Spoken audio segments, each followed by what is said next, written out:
I'm sure lots of you are wondering by now, Edwina, how the heck have you been able to stay in France for 6 years?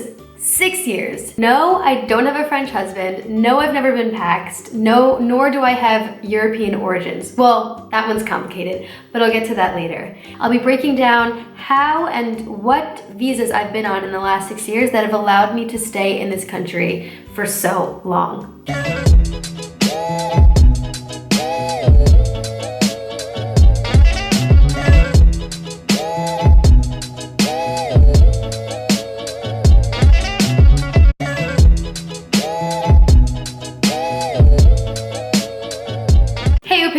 As you know, my name is Edwina, and I am going to share my story today of every single visa I've ever been on in this lovely country of France, because it has not been easy. And although I love living in France and being here, I've had to do a lot of back and forths, do a lot of visa paperwork, which is why we have Au Pair Paris, because I've gone through the struggle and I want this struggle to be a little less hard for other people. If you are with me, give me a thumbs up and a comment down below just to let me know that I'm not alone. So, the first visa that I was ever on was in 2013. I became an au pair. I went through the au pair process, which was different back then. It just recently changed this year. If you need help with the visa process, you can check out our website, aupaireauparis.com. But basically, I was an au pair and I extended my visa for 6 months. So I was an au pair for a year and a half. I didn't speak any French. I showed up, as we say in French, I showed up like a tourist because I literally was. And I learned French thanks to my host family and my host kids. The following year, I decided that after my au pair year, I really wanted to come back, but I didn't know how. I wasn't really sure that I wanted to be an au pair again. So, because I already knew the ins and outs of the Paris system and the French system, I moved back to France and I found an apartment, or a chambre de bonne, and I was on a student visa. While I was on this student visa the following year, in 2014 or 2015, I actually worked at a cafe as a barista where I learned even more French.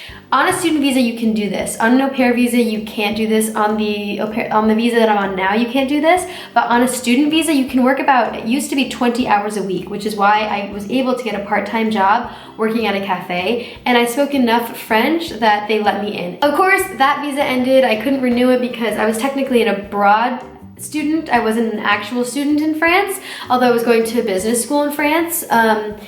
So I had to go home, and then I went and started my studies at the University of North Carolina at Chapel Hill, and I missed France. So that first summer, after 10 months of studying, I was so desperate to go back that I contacted all the people that I knew in Paris, and I asked them if they had a bed to provide me if I came back.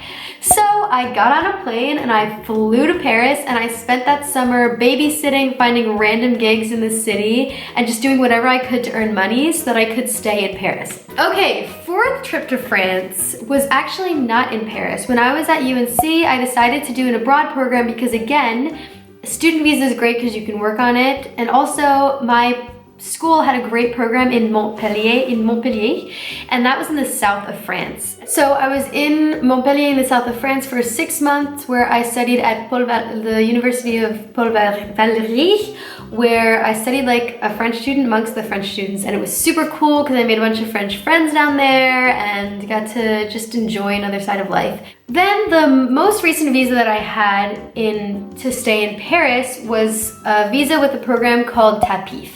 TAPIF is teaching assistants placed in France. Oh my gosh, I'm so bad at abbreviations.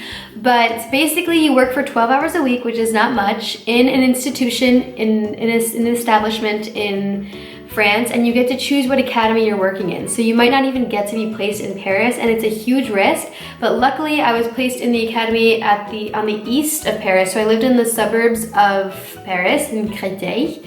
And I worked as a teacher. So I was an English teacher in a high school and in a middle school, and it was so cool. And the nice thing about the TAPIF visa is that you can do it for 2 years. So I've renewed, and I'm actually placed in a school that's closer to Paris this year, so I'll be living even closer to the city, which is so great for APOP and seeing au pairs and doing awesome things. So I'm really, really excited to be living in France again.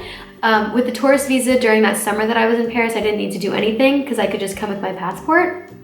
But Yeah, it's never easy, but once you kind of do it one time, you know what to expect. And if you feel like you are scared, definitely go through our website and Skype with me because I will guide you step by step through the process.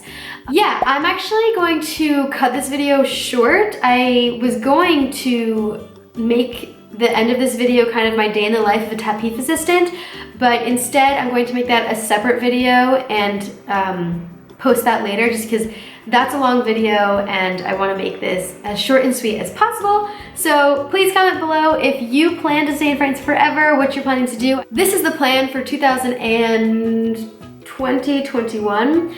I want to stay in France, but I also love the freedom that I have of traveling back and forth. I have a life in the United States, I have a life in France, and so I'm also kind of looking to explore other cities. If I move back to France, I could possibly use the YouTube channel and APOP in order to get a talent visa. That's one option that I'm looking into. I could possibly look into a master's degree, although I'm not totally sure that I want to do a master's degree at this point in time in France because it's just a lot of paperwork again, and I'm also not completely sold that I want a master's degree to do what I want to do. I'm actually half German. That's why I said that it was complicated with the German origins thing, and I went back into my family history and found out that I'm actually eligible. My dad and my grandparents are full on, my dad is German American and my grandparents are full on German. So I do have the right to a German passport, but rules change and processes are long, so I actually applied for that 2 years ago and I'm still waiting to hear back.